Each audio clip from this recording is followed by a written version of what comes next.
Hi friends, आज हम राजस्थान के इतिहास का एक बहुत ही इंपॉर्टेंट टॉपिक है हमारा 1857 की क्रांति के बारे में काफी डिटेल से चर्चा करेंगे। आप हमारे साथ बने रहिए ताकि आपको इसके बारे में जानकारी प्राप्त हो सके। तो शुरुआत करते हैं आज का टॉपिक है 1857 की क्रांति। शुरुआत में देखते हैं इसकी पृष्ठभूमि में आते हैं हमारे राजस्थान में मराठों का प्रवेश और उनका हस्तक्षेप। हमारे मुगल सम्राट औरंगजेब की जब मृत्यु हो जाती है, मतलब मुगल सम्राट औरंगजेब की मृत्यु के बाद उत्पन्न हुई शक्ति शून्यता, मतलब पावर वैक्यूम हो गया था। क्यों? क्योंकि दिल्ली में क्या है, जब हमारे औरंगजेब की मृत्यु हो जाती है तो इसका फायदा उठाकर मराठों ने राजस्थान में प्रवेश किया था। वैसे हमारे बूंदी के उत्तराधिकार युद्ध भी इसका एक कारण मान सकते हैं, जिसके कारण मराठे राजस्थान में प्रवेश करते हैं। लेकिन मूल कारण क्या था? हमारा औरंगजेब की मृत्यु। बात करें पहले प्रवेश की 1711 में, तो मराठों ने पहली बार मेवाड़ क्षेत्र जो मंदसौर है उसके पास से धन लूटा था। तो हम ये देख सकते हैं 1711 में मराठों का पहला प्रवेश होता है, और वो भी कहाँ? मेवाड़ के पास मंदसौर के क्षेत्र में। आंतरिक मामलों में पहला हस्तक्षेप की बात करें 1734 में, तो बूंदी से पदच्युत किए गए, मतलब हटाए गए शासक बुद्ध सिंह ने क्या मराठों की सहायता से दलल सिंह को गद्दी से हटा दिया। दलल सिंह कौन था? हमारे जो सवाई जयसिंह का जमाई, और या फिर पिट्टू भी कह सकते हैं, उनकी लड़की का जो पति कौन था? दलेल सिंह। इनको गद्दी से हटा दिया। किसकी मदद से? हमारे मराठों की मदद से। ये हमारे राजस्थान के किसी शासक के द्वारा मराठों को आमंत्रित करने का पहला अवसर था। हमारे बुद्ध सिंह क्या थे? हमारे बूंदी के वास्तविक संस्थापक, वो वास्तविक शासक थे, जबकि हमारे ये जो सौतेले बेटे कौन थे? हमारे दलेल सिंह। उनको गद्दी से हटाया गया। किनकी सहायता से? मराठों की सहायता से। बात करें मराठों की लूटमार की, तो लूटमार की बात करें 1735 ईस्वी में मालवा पर अधिकार के बाद, 1735 से मालवा पर अधिकार के बाद मराठों ने कोटा, मेवाड़, डूंगरपुर, इनमें क्या घुसपैठ की थी कि मालवा पे अधिकार करने के बाद थोड़ी सी और घुसपैठ की। कहाँ कहाँ? उन्होंने मेवाड़, डूंगरपुर, कोटा। और उन्होंने क्या है, चौथ सरदेशमुखी जो कर वसूलने के लिए राजाओं के साथ साथ जो सेठ साहूकार थे उनको भी लूटना शुरू कर दिया। उन्होंने क्या, चौथ और सरदेशमुखी जो कर है ये वसूलने के लिए राजाओं के साथ साथ सेठ साहूकारों को भी परेशान करना, लूटना शुरू कर दिया। 1732 की हमारी जो सवाई जयसिंह की पराजय की बात करें, तो मालवा के सूबेदार सवाई जयसिंह को क्या, मालवा के सूबेदार सवाई जयसिंह को मराठों से हार मानकर 28 परगने किनको देने पड़े? मराठों को देने पड़े थे। तो हमारी शुरुआती पृष्ठभूमि है जिसके दौरान क्या हमारे मराठे राजस्थान के अंदर प्रवेश कर रहे थे। अब राजस्थान के अंदर मराठों के खिलाफ राजपूती प्रयास किया गया जिसे हम कहते हैं हुडा सम्मेलन। तो मराठों के बढ़ते आतंक और लूटपाट से परेशान होकर राजस्थान के जो राजपूत शासक थे उन्होंने संगठित होने का प्रयास किया। बात करें प्रयास की, तो सम्मेलन की तिथि और स्थान की बात करें तो 17 जुलाई 1734 को मेवाड़ के हुडा नामक जगह पे, जो कहाँ पड़ती है? भीलवाड़ा में, वहां उन्होंने इकट्ठा होने की बात की। कब? 17 जुलाई 1734 को। प्रतिभा की बात करें इसमें कौन कौन शामिल हुए थे? तुम्हारे जयपुर, जोधपुर, उदयपुर, कोटा, बीकानेर, नागौर, इन सब के जो शासक थे ये हमारे इसमें प्रतिभागी बने थे। बात करें इन्होंने निर्णय लिया, जो हमारे 17 जुलाई 1734 को सभी राजक ये हमारे शासक इकट्ठा होते हैं, इन सब ने मिलकर एक निर्णय लिया। निर्णय क्या था? तो सभी शासकों ने एक संधि पत्र पर हस्ताक्षर किए और जिसमें तय हुआ था कि वे विपत्ति में एक दूसरे का साथ देंगे। तो मतलब एक संधि पत्र है उस पर हस्ताक्षर किया गया और ये कहा गया कि वे दोनों सारे के सारे क्या विपत्ति में एक दूसरे का साथ देंगे, और वर्षा ऋतु खत्म होने के बाद रामपुरा में दोबारा से इकट्ठा होंगे और मराठों के खिलाफ युद्ध करेंगे। सारे के सारे शासक इकट्ठा होंगे कहाँ? रामपुरा में। और रामपुरा में इकट्ठा होकर मराठों के खिलाफ युद्ध करेंगे। अब ये जो सम्मेलन था हमारा कौन सा? हुडा सम्मेलन, ये विफल हो गया। तो इसकी असफलता का कारण क्या था? रियासती शासकों के द्वारा आपसी द्वेष, स्वार्थ और एक योग्य नेतृत्व का अभाव। मतलब इनको इकट्ठा करने वाला कोई एक योग्य नेतृत्व नहीं था, या आपसी में द्वेष रखते थे, एक दूसरे से दुश्मनी रखते थे, और आपसी स्वार्थ भी था। तो इसकी वजह से हमारा हुडा सम्मेलन सफल नहीं होता है। बात करें 1787 में, कि 1787 में तुंगा के युद्ध में राजपूतों ने संगठित होकर एक बार मराठों को हराया था, लेकिन यह सफलता स्थायी नहीं रही थी। आप इसे याद रखेंगे, तुंगा के युद्ध में क्या राजपूतों ने इकट्ठा होकर एक बार, केवल एक बार मराठों को हराया था, लेकिन वो भी ज्यादा दिन तक टिका नहीं था। फिर बात करें राजस्थान की रियासतों में आंतरिक कलह और पिंडारियों का संकट, उसकी बात करें तो 18वीं सदी के अंत तक राजस्थान की रियासतें आपसी गृह युद्ध और आप जो सामंती संघर्ष है इनमें उलझी हुई थी। मेवाड़ की बात करें तो मेवाड़ में चुंडावतों का अधिकार और आपसी संघर्ष काफी ज्यादा था। 1802 में अमीर खां पिंडारी ने नाथद्वारा पर अधिकार कर लिया था। किसने? अमीर खां पिंडारी ने नाथद्वारा पर भी अधिकार कर लिया था। जोधपुर की बात करें तो 1793 से 1813 के बीच में उत्तराधिकार का युद्ध हुआ था, और सामंती संघर्ष के कारण क्या उत्तराधिकार की युद्ध और सामंती संघर्ष के कारण दोनों पक्षों ने भाड़े के सैनिकों को धन दिया, जिससे राज्य आर्थिक रूप से दिवालिया हो गया। मतलब भाड़े के सैनिक थे, यही आपस में लड़ते रहे। जिससे क्या है, जो आर्थिक रूप से ये राज्य क्या है, दिवालिया हो जाते हैं। तो हमें देख रहे हैं राजस्थान की रियासतों में आंतरिक कलह और पिंडारी संकट। तो 1857 की क्रांति की पृष्ठभूमि की बात कर रहे हैं। अब आते हैं हमारे कौन, अंग्रेज। अंग्रेजों का प्रवेश होता है और रियासतों के साथ संधियां की जाती है। तो मराठों और पिंडारियों के आतंक से त्रस्त होके, क्या मराठों और पिंडारियों के आतंक से परेशान होकर राजपूत शासकों ने ब्रिटिश ईस्ट इंडिया कंपनी मतलब ईआईसी को रुख किया, उनकी तरफ नजर की और अंग्रेजों ने भारत में सर्वोच्चता की नीति मतलब पॉलिसी ऑफ पैरामाउंटेंसी या पैरामाउंटेंसी के तहत संधियां की। सभी राजाओं ने क्या 1818 तक आते आते क्या सभी राजाओं ने संधियां कर ली थी अंग्रेजों से। तो संधियों की दौर की बात करें तो ये कुछ चरणों में हुई थी। पहले चरण की बात करें, पहला चरण हमारा 1803 की संधियां। तो उस समय गवर्नर जनरल थे हमारे लॉर्ड वेलेस्ली। भारत के गवर्नर जनरल कौन थे 1803 में, लॉर्ड वेलेस्ली। प्रेरक घटना की बात करें तो 1803 में लासवाड़े के युद्ध में क्या 1803 में लासवाड़े के युद्ध में अंग्रेज सेनापति थे लॉर्ड लेक, उन्होंने मराठा या फिर सिंधिया को हरा दिया था। इसमें लासवाड़े के युद्ध में हमारे अंग्रेज सेनापति लॉर्ड लेक ने मराठा या सिंधिया को हरा दिया था। तो इस तरह हमारे जो राजपूत राजा थे उनको विश्वास हो गया किन पे, अंग्रेजों पे, कि ये मराठा या फिर सिंधिया को हरा सकते हैं। पहली रियासत की बात करें तो राजस्थान में सबसे पहले भरतपुर और फिर अलवर। क्या भरतपुर अलवर ने 1803 में अंग्रेजों के साथ रक्षात्मक संधि कर ली थी। क्यों, क्योंकि अब अंग्रेजों पे विश्वास होने लग गया था कि भारतीय रियासत के शासकों को, कि ये मराठों को रोक सकते हैं। शर्तों की बात करें, संधि की शर्तें क्या थी, आपसी मैत्री मतलब अंग्रेज और जो राजपूत रियासतें थी इनके बीच में मैत्री रहेगी। कंपनी के द्वारा कोई कर या खिराज न लेना, कंपनी किसी प्रकार का कोई टैक्स नहीं लेगी इनसे। आंतरिक मामलों में हस्तक्षेप और बाह्य आक्रमण से सुरक्षा। तो ये हमारी कुछ शर्तें थी जिनके आधार पर पहले चरण की संधियां हुई थी, जो किससे हुई थी, हमारे भरतपुर और अलवर से। आप इसे याद रखेंगे। तो टैक्स की वो शर्तों की बात करें, दोबारा से बता दें शर्तें संधि की। तो पहली शर्त आपसी मैत्री, दोनों मित्रतापूर्वक संबंध रखेंगे। दूसरा, कंपनी के द्वारा कोई भी टैक्स या खिराज नहीं लिया जाएगा। तीसरी शर्त हमारे आंतरिक मामलों में हस्तक्षेप मतलब अंग्रेज रियासतों के आंतरिक मामलों में कोई हस्तक्षेप नहीं करेंगे। और बाह्य आक्रमण से सुरक्षा प्रदान करेंगे कौन, अंग्रेज। दूसरे चरण की बात करें तो हमारा 1817 से 1823 तक की संधियां थी, जो हमारा आश्रित पार्थक्य की संधियां थी, सबऑर्डिनेट आइसोलेशन की संधियां थी। तो बात करें दूसरे चरण की संधियों की, तो इस समय गवर्नर जनरल थे हमारे लॉर्ड हेस्टिंग्स। क्या हमारे लॉर्ड हेस्टिंग्स हमारे गवर्नर जनरल थे। अंग्रेज प्रतिनिधि कौन थे, तो अधिकांश संधियों पर हमारे चार्ल्स मेटकॉफ ने साइन किया था। किसने, चार्ल्स मेटकॉफ ने साइन किया था।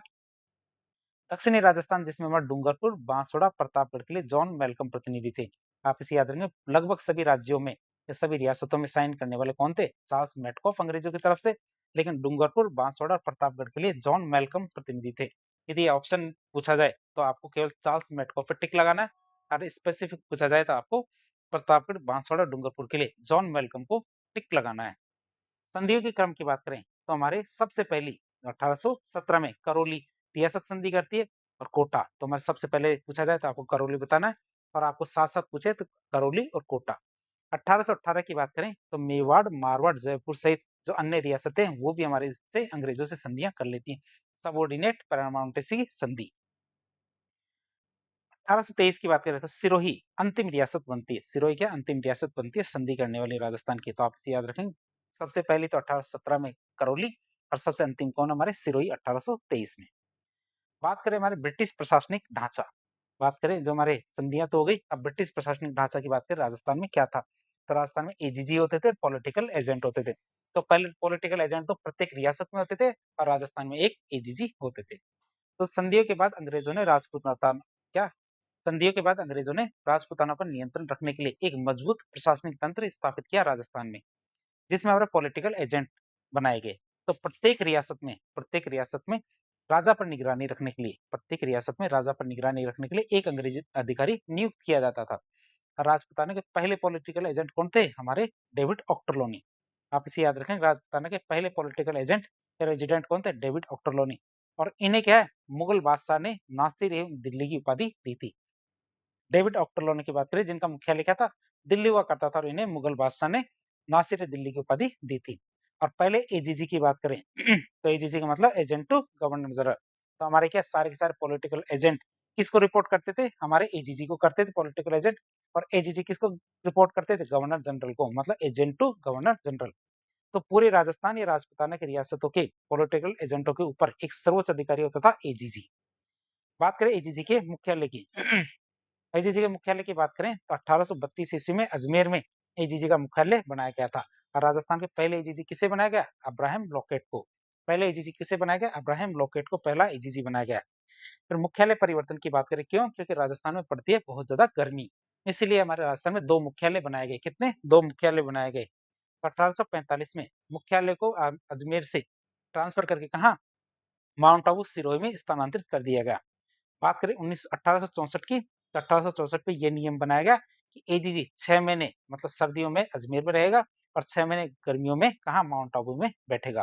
तो एजीजी के लिए 6-6 महीने की 2 व्यवस्थाएं कर दी। 6 महीने तो हमारा अजमेर में गर्मियों में, और सर्दियों में तो अजमेर में, और गर्मियों में हमारे कहा? माउंट आबू में बैठेगा। आप इसे याद रखेंगे। पहले एजीजी कौन है? हमारे अब्राहम लॉकेट। और वही से हमारे पहले पॉलिटिकल एजेंट या रेजिडेंट कौन थे? David Ochterlony.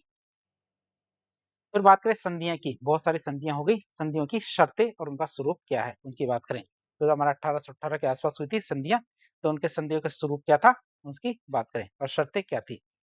19वीं सदी की शुरुआत में राजस्थान में कुल कितनी 20 रियासतें हुआ करती थी, जिसमें हमारे 17 तो राजपूत, 2 जाट और 1 मुस्लिम रियासत थी। कितनी?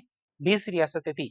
17 तो हमारे राजपूत थी, 2 जाट थी और 1 मुस्लिम थी। जो हमारी टॉप की रियासत थी वो मुस्लिम रियासत थी। अंग्रेजों के साथ हुई संधियों की शर्तें कौन कौन सी थी?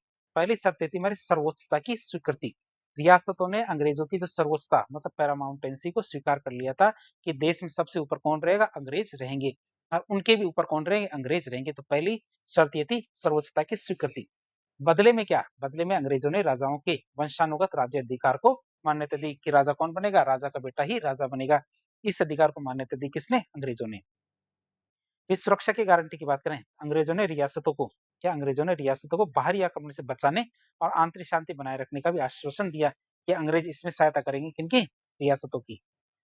बात करें पॉलिटिकल एजेंट की, तो प्रत्येक रियासत में एक ब्रिटिश पॉलिटिकल एजेंट नियुक्त किया गया। यद्यपि हमारे देखे तो शर्त थी कि वो आंतरिक मामलों में हस्तक्षेप नहीं करेगा, लेकिन वो राजा की गतिविधि पे पूरी नजर रखता था। साथ ही साथ क्या? राजा के राज की जो हमारे आंतरिक मामलों में हस्तक्षेप भी करता था। फिर विदेश नीति के समर्पण की बात करें, तो रियासतों को अपनी विदेश नीति अंग्रेजों को सौंपनी पड़ी कि किससे संबंध बनाने हैं, किसको दुश्मन बनाना है। तो ये सब जो उनकी विदेश नीति थी, ये सब कौन संभाल रहे थे? अंग्रेज संभाल रहे थे।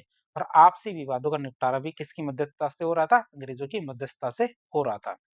सैनिक सहायता खिराज की बात करें, आवश्यकता पड़ने पर राजा अंग्रेजों को सैन्य सहायता देंगे और प्रत्येक राज्य के द्वारा अंग्रेजों को एक निश्चित वार्षिक कर जिसे खिराज या ट्रिब्यूट होता था वो देना तय हुआ था। लेकिन शुरू में हमारे जो अलवर भरतपुर की रियासतें थी, जब उन्होंने अंग्रेजों के साथ संधि की थी, तब उन्हें खिराज या ट्रिब्यूट देना तय नहीं हुआ था। आप इसे याद रखेंगे। और ये हमारा खिराज या ट्रिब्यूट या वार्षिक कर है, ये हमारा 1818 की जो संधियां हुई थी उसके तहत ये तय किया गया था। अब बात करें संधियों का राजस्थान पे क्या प्रभाव पड़ा। तो जितनी संधियां हुई उनका राजस्थान पे क्या प्रभाव पड़ा उसकी बात करें, तो संधियों के परिणाम स्वरूप राजाओं को सुरक्षा तो मिली, लेकिन उनकी स्वतंत्रता उनसे छीन ली गई और इसके दूरगामी कई परिणाम निकले थे। जैसे शासकों और रियासतों पर क्या प्रभाव पड़ा। पहला प्रभाव पड़ा था आर्थिक पतन हुआ, पैसों की कमी आई, भारी खिराज या ट्रिब्यूट चुकाने, सैनिक टुकड़ियों का खर्चा उठाने और सांबर झील और अफीम क्षेत्रों पर अंग्रेजों का कब्जा होने के कारण, क्या सांबर झील और अफीम के क्षेत्र जो हमारे चित्तौड़ के क्षेत्र है, तो इन क्षेत्रों पर अंग्रेजों का कब्जा होने के कारण रियासतें क्या आर्थिक रूप से दिवालिया हो गई, उनके पैसे खत्म हो गए। अवांछित हस्तक्षेप की बात करें, जो हमारे पॉलिटिकल एजेंट थे उन्होंने शांति व्यवस्था के नाम पे, पॉलिटिकल एजेंटों ने शांति व्यवस्था के नाम पे राजकाज में भारी हस्तक्षेप करना शुरू कर दिया, जिससे वे राज्य के तानाशाह बन जाते हैं। असली शासक कौन बन जाते हैं? हमारे पॉलिटिकल एजेंट। फिर शासकों की उदासीनता की बात करें, तो सुरक्षा की गारंटी मिलने से राजा कैसे हो गए? विलासी हो गए। उन्हें लगा कि अब हम पे कोई आक्रमण नहीं करेगा, और करेगा भी ना तो लड़ेगा कौन? अंग्रेज। तो इससे क्या सुरक्षा की गारंटी मिली, इसकी वजह से क्या राजा विलासी हो जाते हैं और शासन के प्रति क्या उदासीन हो गए। बात करें दूसरा, इनका प्रभाव सामंतों और जागीरदारों की शक्ति का पतन होता है। जैसे संधियां की गई, संधियों की वजह से क्या हमारे जागीरदार और सामंत इनकी शक्तियों का पतन होना शुरू हो जाता है। तो राजाओं ने अंग्रेजों की मदद से अपने शक्तिशाली सामंतों को कुचलना शुरू कर दिया। राजाओं ने क्या किया? अंग्रेजों की मदद से जो शक्तिशाली सामंत है उनको कुचलना शुरू कर दिया। सामंतों की सैनिक सेवा के स्थान पे नगद रुपया वसूल किया जाने लगा। पहले क्या सामंतों से सैनिक सेवा ली जाती थी, राजाओं के द्वारा सामंतों से सैनिक सेवा ली जाती थी, लेकिन अब क्या है? राजा सामंतों से नगद पैसा वसूल करते थे सैनिक सेवा की बजाय। क्यों? क्योंकि सैनिक सेवा तो अंग्रेजों के द्वारा दी जा रही थी। सामंतों के विशेषाधिकार की बात करें, जैसे हमारे व्यापारियों के से राहदारी या शुल्क वसूलना, अपनी जागीर में न्याय करना, ये सब समाप्त कर दी गई। सामंतों के जो विशेषाधिकार थे उनको समाप्त कर दिया गया। जैसे अपनी जागीर में वो न्याय व्यवस्था अपनाते थे या न्याय करते थे तो उसको बंद कर दिया, और हमारे राहदारी या व्यापारियों से शुल्क वसूलते थे, इन शुल्कों को भी बंद कर दिया। 19वीं सदी के अंत तक देखें तो सामंतों का सामाजिक और राजनीतिक प्रभाव बिल्कुल खत्म हो गया था। सामंतों का क्या सामाजिक और राजनीतिक प्रभाव बिल्कुल क्षीण या फिर खत्म हो गया था। अब बात करें ब्रिटिश हस्तक्षेप और बढ़ता हुआ असंतोष, उसकी बात करें तो अंग्रेजों के बढ़ते दखल ने शासक, सामंत और आम जनता या शासक, सामंत और आम जनता सभी में भारी आक्रोश पैदा कर दिया था। जैसे हमारे डूंगरपुर की बात करें तो शासक जसवंत सिंह को हटाकर प्रतापगढ़ के तो दलपत सिंह को गद्दी पे बैठा दिया गया था। डूंगरपुर में शासक थे हमारे जसवंत सिंह, उनको अंग्रेजों ने हटाया और उनकी जगह प्रतापगढ़ के दलपत सिंह को डूंगरपुर की गद्दी पे बैठा दिया। तो शासक नाराज, कौन सा, हमारे हटाने वाले जसवंत सिंह, ये नाराज हो गए। जयपुर की बात करें तो राजमाता भटियाणी को हटाने के प्रयास से क्या राजमाता भटियाणी को हटाने के प्रयास से जनता भड़क उठी थी और कप्तान ब्लैक की उसी दौरान हत्या कर दी गई थी। इसी वजह से हमारे कप्तान ब्लैक थे, कैप्टन ब्लैक, उनकी हत्या कर दी गई थी। कोटा की बात करें तो अंग्रेजों के द्वारा महाराव किशोर सिंह के खिलाफ कोटा के बात करें तो अंग्रेजों के द्वारा महाराव किशोर सिंह के खिलाफ फौजदार जालिम सिंह के साथ देने पर हाड़ा राजपूतों ने विद्रोह कर दिया था। ये किशोर सिंह थे, उनके खिलाफ फौजदार थे हमारे कौन, जालिम सिंह का साथ देने के कारण क्या हाड़ा राजपूतों ने विद्रोह कर दिया था। अलवर और भरतपुर की बात करें तो हमारे अवैध मतलब जो नाबालिग राजकुमार है उनको गद्दी पर बैठाकर प्रशासन पर सीधा नियंत्रण स्थापित किया था। कहाँ पे, अलवर और भरतपुर में। किनको बैठा दिया, नाबालिग राजकुमार को गद्दी पे बैठा दिया। जोधपुर की बात करते महाराजा मानसिंह, जो महाराजा मानसिंह ब्रिटिश सरकार के घोर विरोधी थे और जिन्होंने क्या अन्य रियासतों में भी असंतोष को हवा दी थी। तो इस तरह हम देख सकते हैं राजाओं के अंदर कौन कौन से असंतोष थे और उसके क्या क्या कारण थे। बात करें सामाजिक सांस्कृतिक हस्तक्षेप और जन विद्रोह, तो बात करें हमारे ये कारण देख रहे हैं 1857 की क्रांति के, जो हमारी जो मूलभूत ऐसे कौन कौन से कारण थे जिनकी वजह से 1857 की क्रांति होती है, तो इनका परिप्रेक्ष्य देखते हैं। तो सामाजिक सांस्कृतिक हस्तक्षेप और जन विद्रोह की बात करें तो कुरीतियों पर रोक लगाई। अंग्रेजों ने क्या कुरीतियों पर रोक लगाई, अंग्रेजों ने सती प्रथा, कन्यावध और दास प्रथा, इन पे रोक लगाई। यद्यपि ये वैसे तो कुरीतियां थी, लेकिन जनता को ने क्या है इसे अपने धर्म और संस्कृति के विरोधी क्या जनता ने इन्हें क्या अपने धर्म और संस्कृति में विदेशी हस्तक्षेप को माना। वैसे तो कुरीतियां थी, अंग्रेज अच्छा ही काम कर रहे थे, अंग्रेज बुरा काम नहीं कर रहे थे, लेकिन जनता ने क्या इसको भी क्या विदेशी हस्तक्षेप माना कि हम अपने अंदर सुधार खुद करेंगे, किसी के कहने पे नहीं। बात करें ईसाई धर्म का प्रचार प्रसार, तो अजमेर मेरवाड़ा या अजमेर मेरवाड़ा क्षेत्र में ईसाई मिशनरियों की गतिविधियों से हिंदुओं में मतांतरण मतलब कन्वर्जन का भय फैल गया था। क्यों, क्योंकि अजमेर मेरवाड़ा क्षेत्र में क्या ईसाई मिशनरी फैले हुए थे, वो बहुत ज्यादा काम कर रहे थे, तो हिंदुओं में डर फैल गया कि थोड़े समय में ही सभी को ईसाई बनाने का कार्यक्रम चालू किया गया है। इस साहित्यकारों के योगदान की बात करें तो सूर्यमल मिश्रण, कवि बांकीदास, राघोदास और सांधु गांगजी जैसे जो कवि थे, इन्होंने ब्रिटिश भक्त शासकों की निंदा की थी। ऐसे शासक जो ब्रिटिश या अंग्रेजों के भक्त बने हुए थे, उन शासकों की निंदा किसने, सूर्यमल मिश्रण, कवि बांकीदास, राघोदास और सांधु जी जैसे कवियों ने।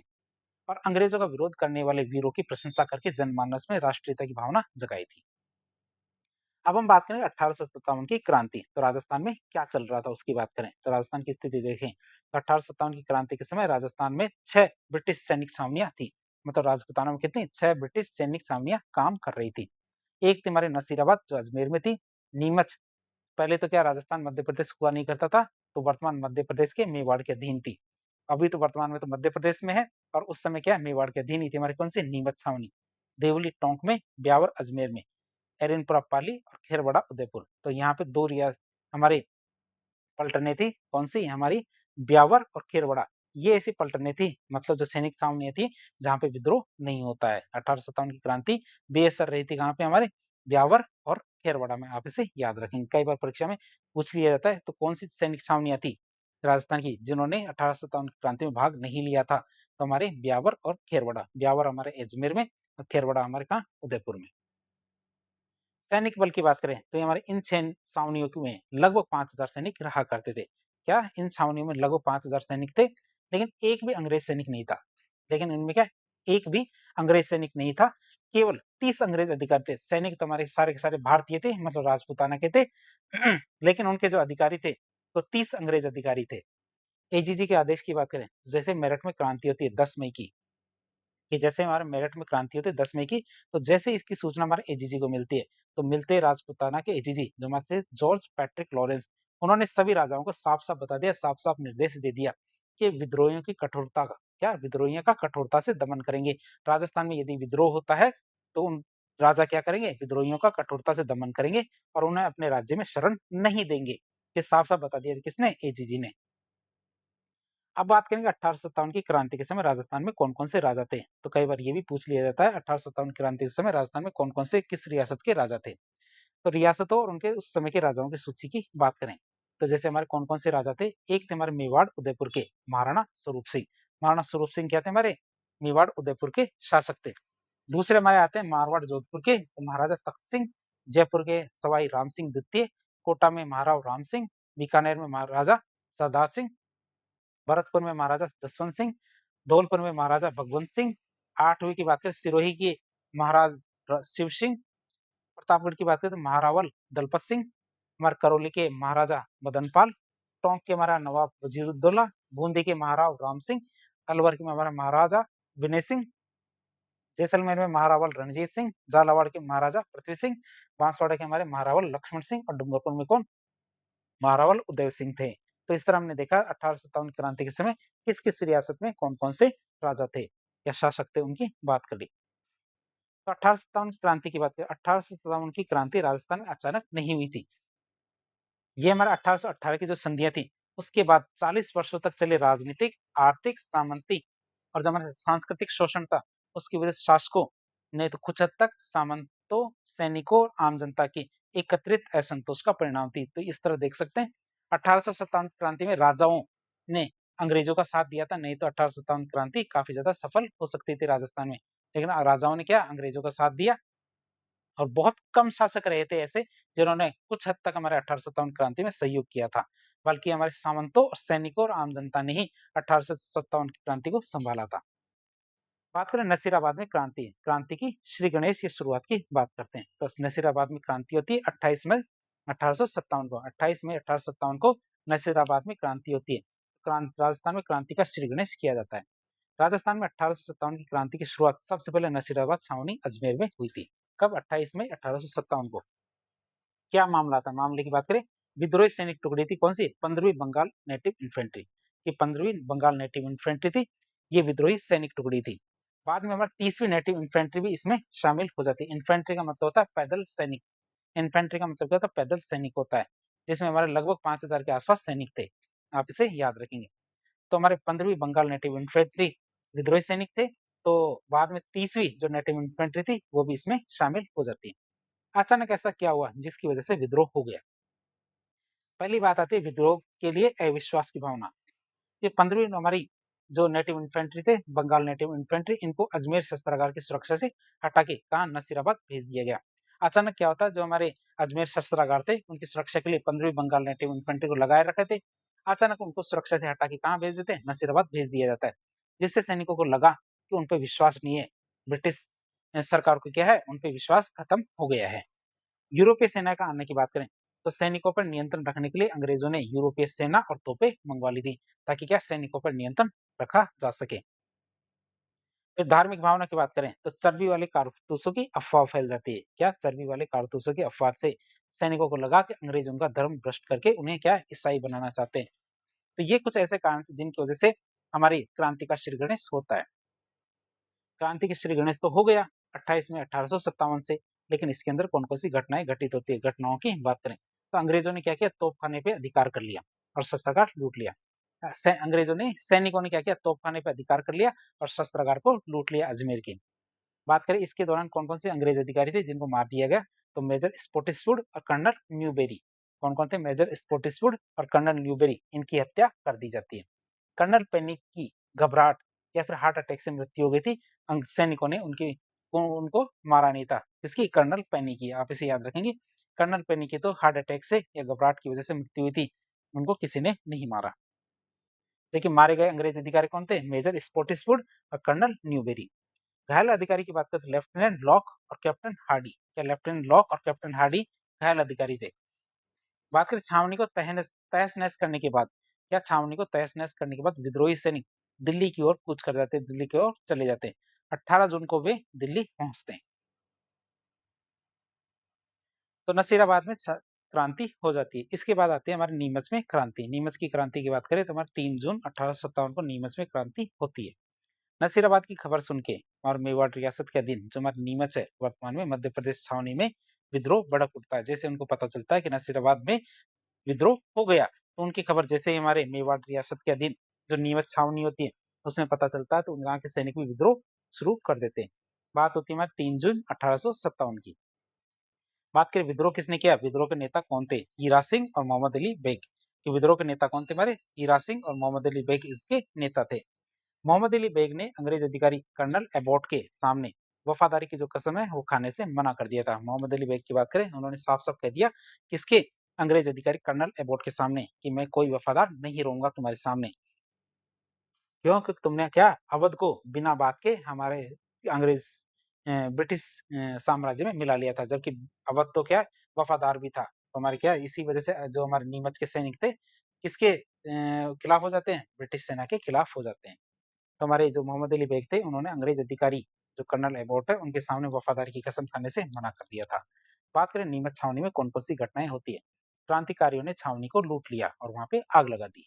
यहाँ से हमारे वे शाहपुरा, निम्बाहेड़ा और देवली होते हुए कहाँ चले गए, दिल्ली चले गए। फिर शाहपुरा भीलवाड़ा की बात करें तो शाहपुरा भीलवाड़ा के राजा लक्ष्मण सिंह ने विद्रोहियों का स्वागत किया कि उन्होंने कहा बहुत अच्छा काम किया, आओ खाना वाना खा के जाना, और उन्हें रसद मतलब भोजन उपलब्ध कराया था। देवली या टोंक छावनी की बात करें, देवली छावनी की महिदपुर बटालियन भी इनके साथ मिल गई थी। देवली के अंदर भी क्या विद्रोह था और उनकी जो बटालियन थी महिदपुर बटालियन वो भी इनके साथ मिल जाती है और दिल्ली की तरफ चली जाती है।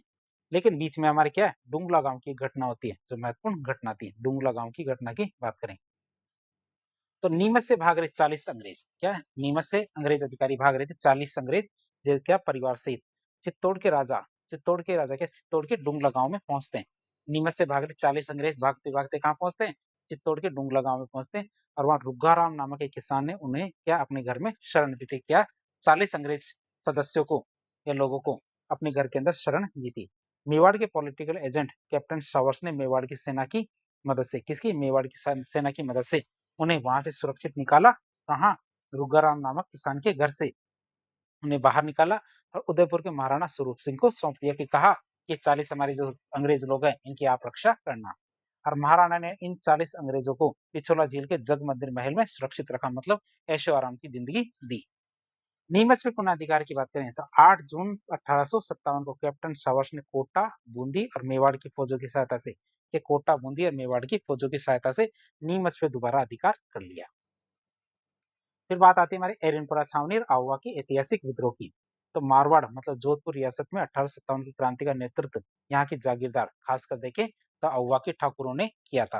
और राजस्थान की सबसे भयानक और लंबी क्रांति मानी जाती है हमारी कहाँ की, एरनपुरा छावनी की क्रांति।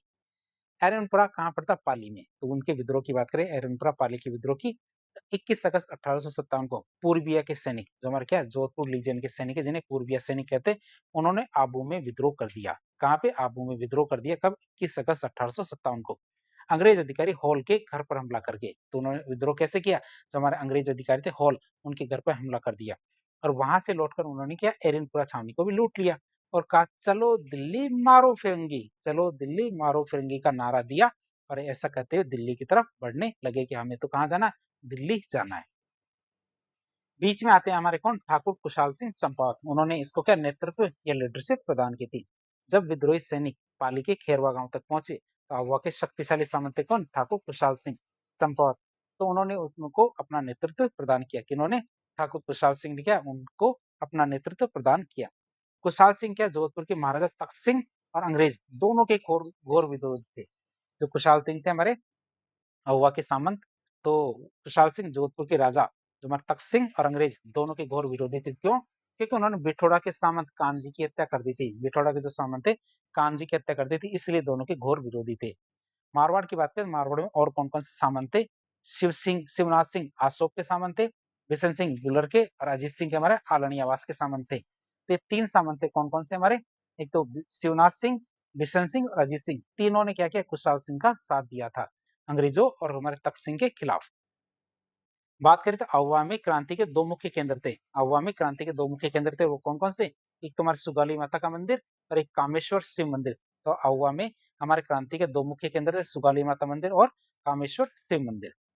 बात करें आहुआ के अंदर 3 युद्ध होते हैं। आवा के अंदर कितने 3 युद्ध होते हैं, वो कौन-कौन से? बिठोड़ा का युद्ध पाली के अंदर, दूसरा चेलावास का युद्ध पाली में और तीसरा आवा का पतन इसके माध्यम से होता है। तो बिठोड़ा का युद्ध की बात करें पाली में, तो 8 सितंबर 1857 को बिठोड़ा का युद्ध होता है। इसमें और किस-किस के बीच युद्ध होता है? कैप्टन हीथकोट, कुशलराज सिंघवी जो जिसके पास क्या थी? जोधपुर फौज थी। तो एक तरफ हमारे कैप्टन हीथकोट होते हैं और कुशलराज सिंघवी होते हैं। दूसरी तरफ होते हैं हमारे कौन? कुशाल सिंह। दोनों के बीच में युद्ध होता है। कुशाल सिंह बहादुर निकलते हैं और कुशाल सिंह इसमें जीत जाते हैं। और हमारे जोधपुर के सेनापति ओनाड सिंह पंवार मतलब अनार सिंह पंवार था, इस युद्ध में मारा जाता है। बिठोड़ा के युद्ध में बैठ जाता है ओनाड सिंह मतलब मारा जाता है। फिर आता है हमारा चेलावास का युद्ध पाली में। क्या चेलावास का युद्ध पाली में आता है? तो 10 दिन बाद दोबारा से युद्ध होता है। 18 सितंबर 1857 को हमारे ये युद्ध होता है चेलावास का युद्ध। इसमें हमारे कहते हैं कि जो हमारे चेले हैं, चेले नहीं जीत जा पाएँगे, इसलिए हमारे क्या गुरु को बुलाना पड़ेगा। तो गुरु आया है चेलों की एवज में। कौन? हमारे एजीजी जॉर्ज पैट्रिक लॉरेंस ये आता है। और साथ में हमारा एक चेला होता है कौन? मैकमेसन। दूसरी तरफ कौन होते हैं? हमारे कुशाल सिंह।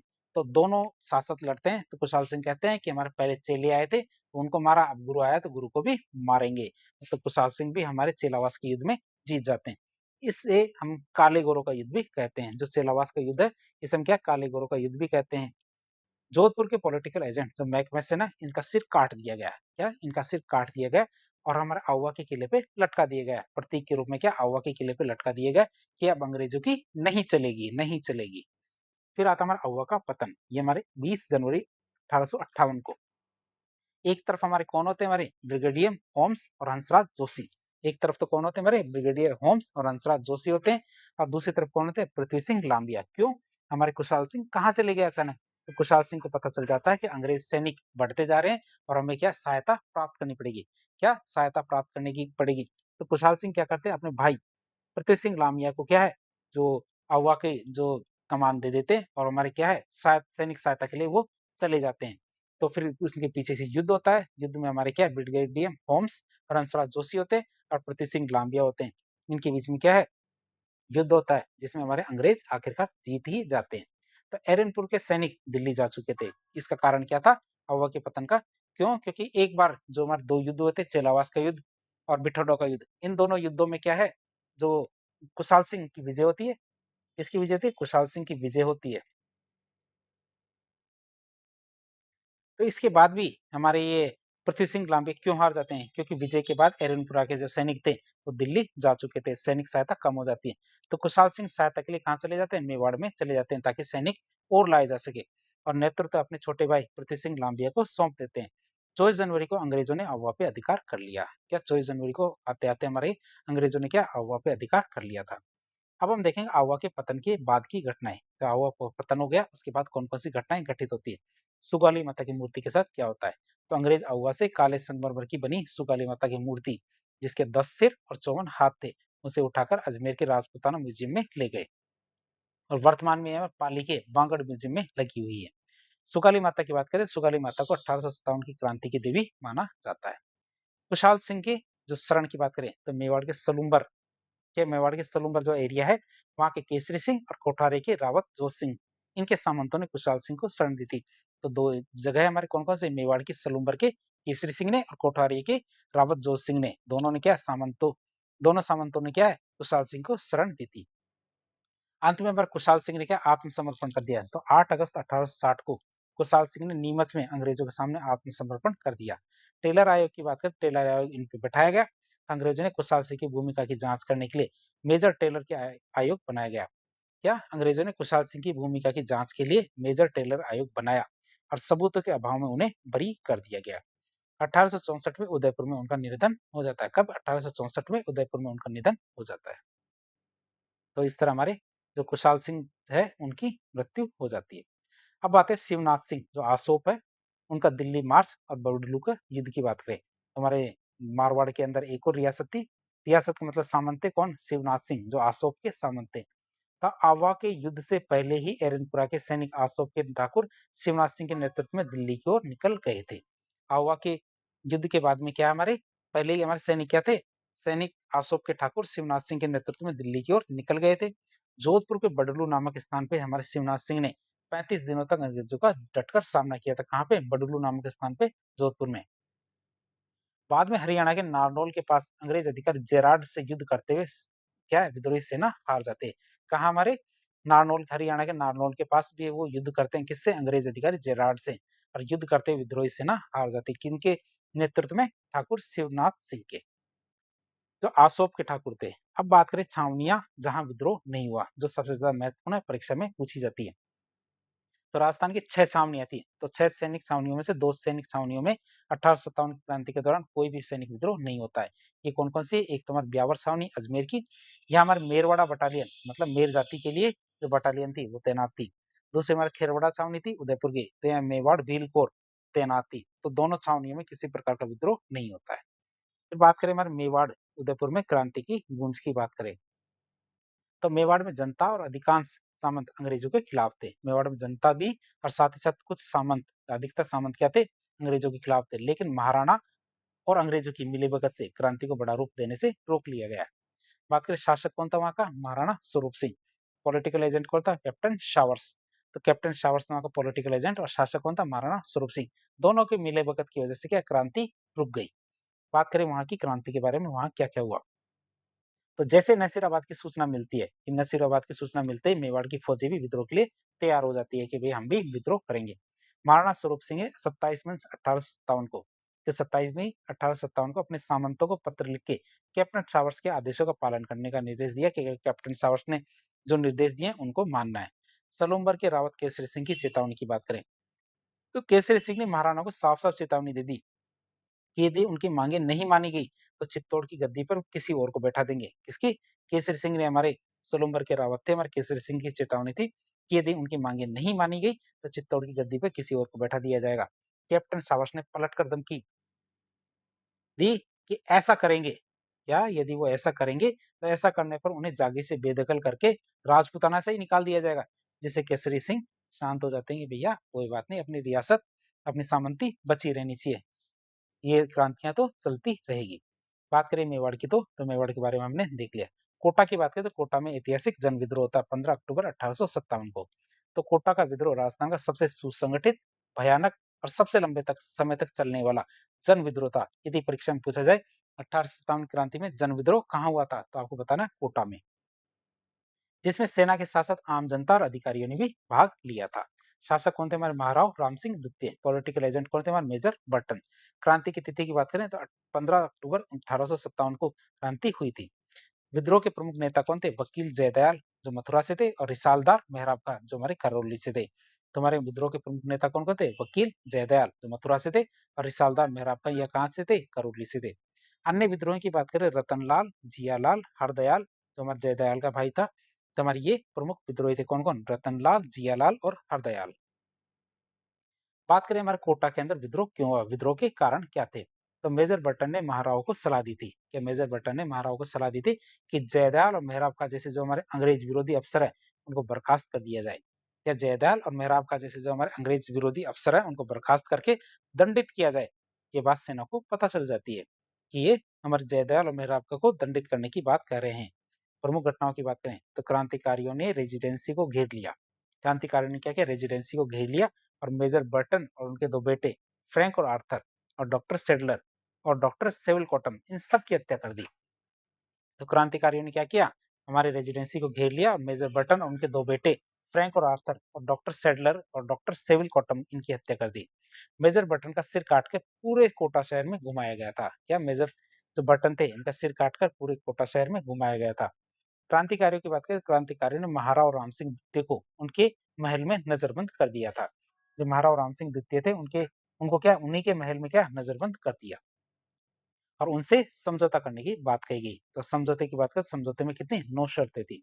तो मंदिर मथुरेश जी मंदिर के महंत थे हमारे कन्हैयालाल गोस्वामी, इनकी अध्यक्षता में एक समझौता किया गया। इनकी अध्यक्षता में क्या एक समझौता हुआ था, जिसमें हमारे राजा से जबरन यह स्वीकार करवाया गया, जिसमें क्या राजा से जबरन स्वीकार किया गया कि जो बर्टन की हत्या उन्हीं के आदेश पे हुई थी।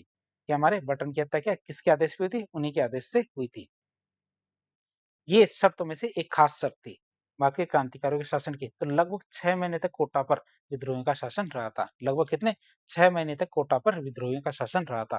कोटा की मुक्ति की बात करें तो मार्च 1858 में करौली के राजा मदन पाल की सेना की सहायता से क्या तो हमारे मार्च 1858 में करौली के राजा मदनपाल की सहायता से महारावल को महल से मुक्त कराया गया है। जो कोटा के महल है वहां से महारावल को राम सिंह द्वितीय को मुक्त कराया गया था। किसकी मदद से? करौली के राजा मदनपाल की सहायता से। 30 मार्च 1858 को अंग्रेज अधिकारी मेजर एच.सी. रॉबर्ट्स ने 5500 सैनिकों की तोपखाने युक्त सेना से के साथ कोटा को विद्रोहियों से पूरी तरह से मुक्त करा दिया। तो 30 मार्च 1858 तक आते आते देखे तो अंग्रेज अधिकारी थे हमारे मेजर एच.जी. रॉबर्ट्स। इन्होंने 5500 सैनिकों की सहायता से तोपखाने युक्त हमारी सेना थी अंग्रेजों की, उनके साथ कोटा को विद्रोहियों से पूरी तरह से मुक्त करा दिया। इसका परिणाम क्या निकला? जयदयाल और मेहराब खां दोनों को फांसी की सजा होती है। महारावल राम सिंह द्वितीय, जिनको क्या है हमारे कोटा के महल में नजरबंद कर दिया गया था, तो इसी वजह से उनकी सलामी घटा के 17 से 13 कर दी गई थी। उनकी सलामी कम कर दी गई और सहायता की वजह से करौली के जो शासक थे मदनपाल, उनकी सलामी 13 से बढ़ा के 17 कर दी गई और उन्हें GCSI ये उपाधि भी दी गई थी। किन्हें? हमारे करौली के मदनपाल को उपाधि भी दी गई थी। कौन सी? GCSI की। फिर बात करें राजस्थान के अन्य राज्यों में क्रांति की गूंज की बात करें, राजस्थान के अन्य राज्यों में क्रांति की गूंज की बात करें तो भरतपुर में क्या हुआ था? जन विद्रोह हुआ था। शासक कौन थे? महाराजा जसवंत सिंह। पॉलिटिकल एजेंट कौन थे? Major Morrison. क्या हुआ वहां पे? तो भरतपुर की गुर्जर और मेव जनता ने भरतपुर की गुर्जर और मेव जनता ने खुलकर विद्रोह किया था। कहाँ? हमारे भरतपुर में। और डर के कारण क्या महाराजा ने मॉरिसन को भरतपुर छोड़कर आगरा जाने की सलाह दे दी थी। कि महाराजा ने कहा मॉरिसन को कि भैया तुम भरतपुर छोड़ दो और आगरा चले जाओ, और वो चुपचाप उसकी बात मान ली और कहाँ चला गया? आगरा चला गया था भरतपुर जन विद्रोह में। यदि नहीं मानता तो मॉरिसन मारा जाता। अगला विद्रोह था हमारा कहाँ? अलवर के विद्रोह की बात करें तो शासक कौन थे? महाराजा विनय सिंह। क्रांति के बीच इनकी मृत्यु हो गई थी। जो क्रांति चल रही थी इसी बीच क्या इनकी मृत्यु हो जाती है और राजा कौन बन जाते? शिवदान सिंह हमारे राजा बन जाते हैं। क्या घटना होती है? तो महाराजा ने अंग्रेजों की सहायता के लिए आगरा सैन्य भेजी। क्या महाराजा ने क्या हमारे क्रांति की तो सहायता की नहीं, क्रांतिकारियों की सहायता भी नहीं की, बल्कि हमारे अंग्रेजों की सहायता के लिए आगरा सेना भेजी, जिसे हमारे अछनेरा के पास विद्रोह ने हरा दिया था। तो सेना आगरा तक पहुंची नहीं और वो सेना को क्या है अछनेरा के पास क्या है विद्रोही ने हरा दिया था। विद्रोही नेता की बात करें तो अलवर के दीवान फैजुल्ला खां की सहानुभूति विद्रोहियों के साथ ही थी। जो हमारे दीवान थे कौन? अलवर के फैजुल्ला खान। उनकी सहानुभूति थी किनके साथ? विद्रोहियों के साथ थी, न कि अंग्रेज या राजा के साथ। तो धौलपुर के जन विद्रोह की बात करें मतलब बाहरी विद्रोहियों का प्रभाव था किसमें? धौलपुर में। शासक कौन थे? महाराजा भगवंत सिंह। धौलपुर में शासक कौन थे? महाराजा भगवंत सिंह शासक थे। बात करें वहां क्या होता है तो धौलपुर में क्रांति की शुरुआत देवा गुजर ने की थी। आप इसे याद रखेंगे। धौलपुर में क्रांति की शुरुआत कौन करता है? देवा गुजर करता है। बाहरी विद्रोह की बात करें तो अक्टूबर 1857 में इंदौर और ग्वालियर से विद्रोही धौलपुर आए थे। विद्रोह किसने किया? बाहरी लोगों ने आके धौलपुर में विद्रोह किया था। तो 1857 में अक्टूबर में इंदौर और ग्वालियर से विद्रोही धौलपुर आ गए थे और उनके नेता राव रामचंद्र और कौन थे? हीरालाल। उनके नेता कौन थे? राव रामचंद्र और हीरालाल थे उनके नेता। धौलपुर की सेना भी राजा को छोड़कर उनसे जा मिली। धौलपुर की सेना भी क्या है? राजा को छोड़ दिया और जो हमारे विद्रोही थे राव रामचंद्र और हीरालाल उनके साथ जाके मिल जाती है। दमन की बात करें तो महाराजा भगवंत सिंह को पटियाला पंजाब से सिख सेना बुलानी पड़ी। जिसके लिए क्या महाराजा भगवंत सिंह को पटियाला पंजाब से क्या सिख सेना बुलानी पड़ी। तब जाके दिसंबर 1857 में जाके विद्रोह का दमन किया जा सका। तो ये हमारे धौलपुर की बात करें। धौलपुर राजस्थान की एकमात्र ऐसी रियासत थी जहाँ विद्रोही बाहर से आए थे और विद्रोह को दबाने वाली सेना भी बाहर से आई थी। तो वहां की दोनों की बस की नहीं थी, ना तो विद्रोह करने की ना विद्रोह का दमन करने की। दो हाथी लड़े और झाड़ियों का नाश हुआ। बात करते हैं आगे जयपुर में क्रांति के षड्यंत्र की। जयपुर में क्रांति की बात करें शासक कौन थे? सवाई राम सिंह द्वितीय। पॉलिटिकल एजेंट थे कौन थे? Captain Eden. प्रमुख विद्रोही या षड्यंत्रकारी कौन थे? तो हमारे सादुल्ला खां, विलायत खां, उस्मान खां और लियाकत खां। ये हमारे क्या प्रमुख विद्रोही थे या षड्यंत्रकारी थे। ये लोग क्या मुगल बादशाह बहादुर शाह जफर के साथ गुप्त रूप में पत्र व्यवहार कर रहे थे। कौन कौन? सादुल्ला खां, विलायत खां, उस्मान खां और लियाकत खां। बात करें इनकी तो ये हमारे मुगल बादशाह बहादुर शाह जफर के साथ क्या गुप्त में पत्र व्यवहार कर रहे थे।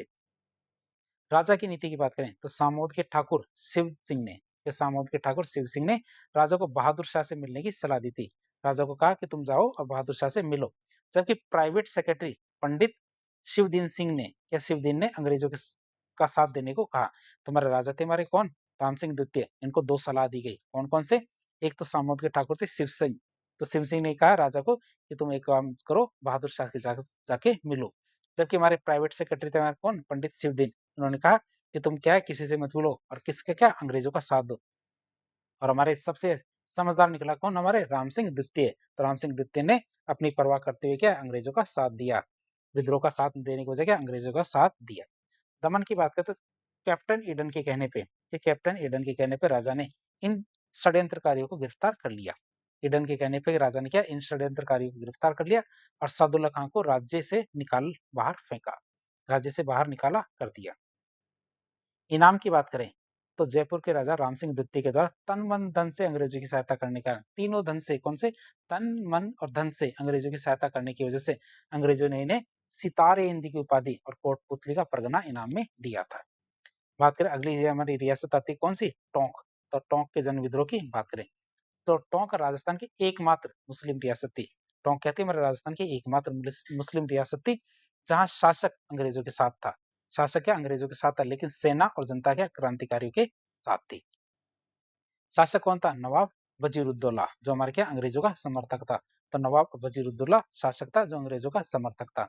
विद्रोही नेता की बात करें तो मीर आलम खां, अहमद यार खां और मोइनुद्दीन, जो हमारे ये क्या थे? विद्रोही नेता थे।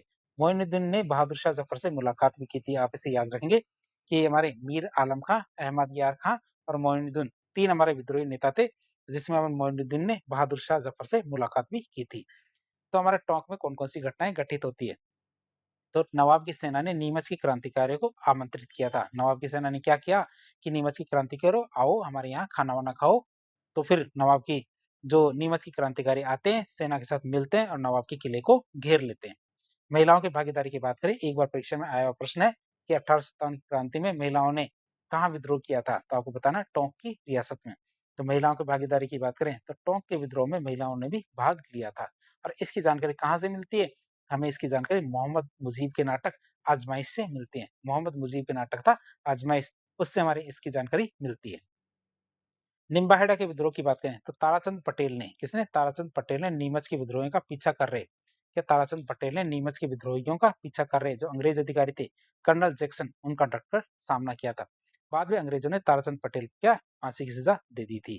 तो ये तो अच्छी बात है कि उन्होंने क्या, जो हमारे कर्नल जैक्सन है उनका डटकर सामना किया था, किसने? ताराचंद पटेल ने। किसमें? निम्बाहेड़ा के विद्रोह में।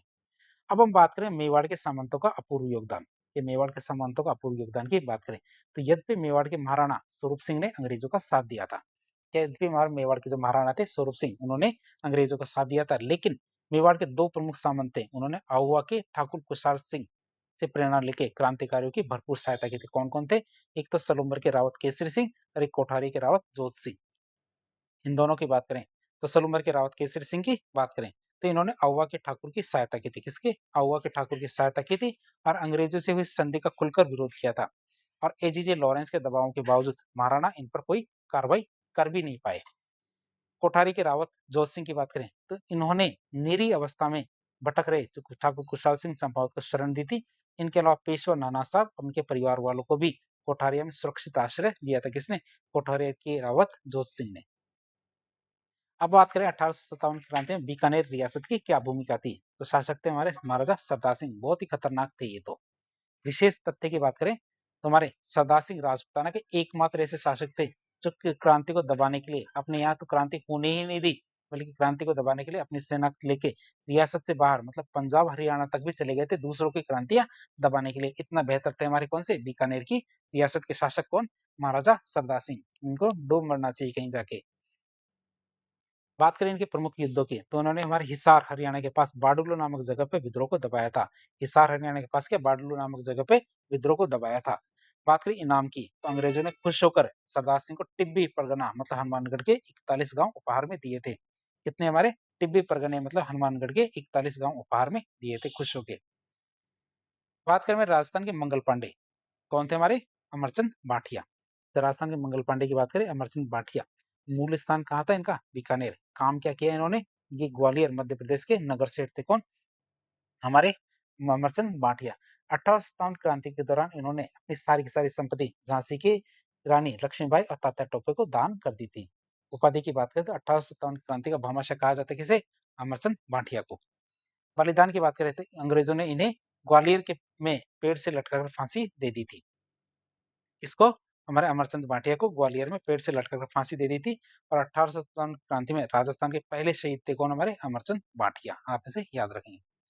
अब बात करें तात्या टोपे की, तो तात्या टोपे राजस्थान आए थे। कुछ को तो पता ही नहीं है तात्या टोपे राजस्थान भी आए थे, और इनसे संबंधित कई बार प्रश्न आते रहते हैं। तो तात्या टोपे ने अंग्रेज क्रांति के दौरान 2 बार राजस्थान में प्रवेश किया था। उन्होंने जैसलमेर को छोड़ के राजपूताना की सभी रियासतों से सहायता मांगी थी क्रांति के लिए। पहले आगमन की बात करें तो पहले वे हमारे मांडलगढ़ भीलवाड़ा आए थे। कहाँ? मांडलगढ़ भीलवाड़ा आए थे।